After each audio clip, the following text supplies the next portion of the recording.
people are violating basic human rights due to wrong policies and lack of judgment of the government?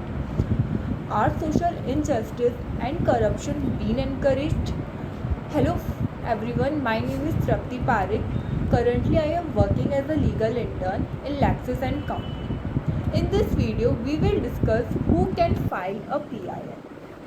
For socially conscious citizens who want to transform society through the law, public interest litigation is a powerful and useful tool. Now, we know what is PIL. Public interest litigation is a result of judicial activism through which an individual or a non-government organization or a civic group can seek justice in a court or issue a case involving large public interest. Now we have to know who can file a PIL. Any Indian citizen can file a PIL. The only condition being that it should be filed the public interest rather than a private interest. If an issue is of very public importance, many times the court also takes suo motu cognizance in such a case and appoints a lawyer to handle such case. PIL can be filed only in a Supreme Court or a High Court. Now, how to file a PIL? Before filing a PIL, the petitioner should thoroughly investigate the related matter. If the PIL related to many people, then the petitioner should consult all the people.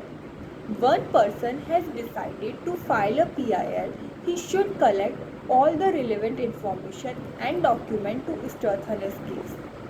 The person filing the PIL can either debate himself or appoint a lawyer. Generally, in any case, it is advisable to consult a lawyer before filing a PIL.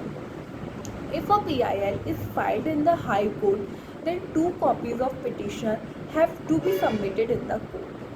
Also, a copy of petition has to be sent in advance to each defendant and proof of this has to be added to the PIL. In public interest litigation is filed in the Supreme Court, then 5 copies of petition have been submitted in the court. The code of the PIL sent to the respondent only when a notice issued by a court for it. Is there any fees for filing a PIL? Actually public interest litigation is cheaper than in other court cases. Each defendant mentioned in a PIL has to pay a fees of ₹50 and it has to be mentioned in the petition. However, the cost incurred in the entire proceedings depends on the lawyer whom the petitioner authorized to argue on this behalf. What is the differentiate between PIL and writ petition? The writ petition is filed by the individual or institution for their own benefit, but in public interest litigation is filed for the benefit of the general public. What are the issues on which PIL cannot be filed? The Supreme Court has released a list of guidelines regarding the filing of PIL, according to which PIL cannot be filed in the following cases, like matters related to landlord-tenants, matter related to services, pension and gratuity related matter, complaint against central and state government department and local bodies, excluding issues related to 1 to 10 mentioned in the list of guidelines. Do the judge accept PIL? PIL is accepted by the Chief Justice of the court, so it is completely dependent on the Chief Justice view the case. When the Chief Justice view the case, the average rate of accepting the PIL by the High Court or the Supreme Court ranges from 30 to 60%. Usually, PIL are accepted in which the judges agree with the fact stated and feel that the subject is of importance and is in the public interest. How long does it take in the PIL case hearing? If a case is related to the lives of many people or is related to human rights violation, etc., the court completes the hearing in very short time and settle the case.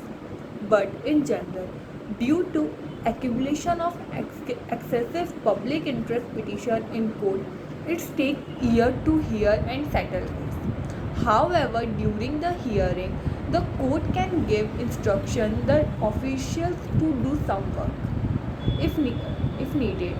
After the final hearing of both the parties, a final decision is given in the matter related to public interest petition. Vishaka versus State of Rajasthan is a landmark case of the PIL. In this case, as a part of the government campaign against child marriage, Bhavri Devi attempted to stop the marriage of a 1-year-old girl in rural Rajasthan. Member of local community retailed first by harassing Bhavri Devi with threats and imposing a socio-economic boycott on her family. Then on September 22, 1922, 5 men raped Bhavri Devi.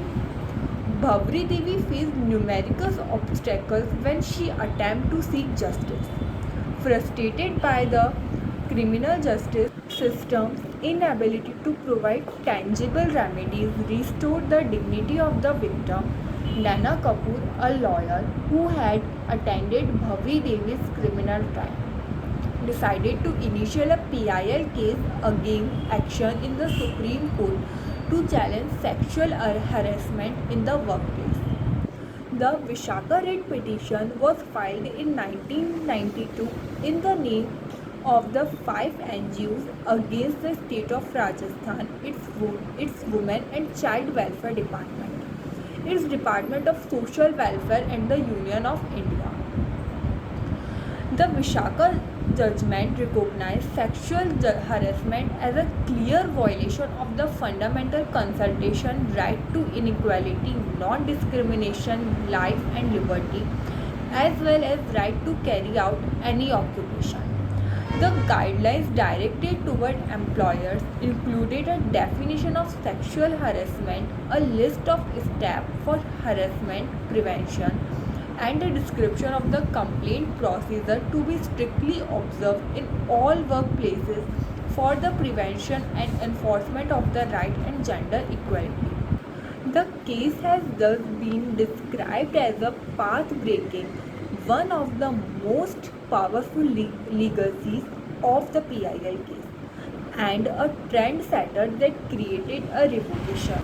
Recently, in a significant observation, the Jharkhand High Court in a last week, while dismissing a PIL challenging the requirement of e-pass during lockdown, and remarked, public interest litigation does not mean that which is interesting as gratifying curiosity or a love of information or amusement, but that in what a class of community have a pecuniary interest or some interest by which their legal rights or liabilities are affected. So I hope you like my video. Please like and subscribe our channel. Thank you.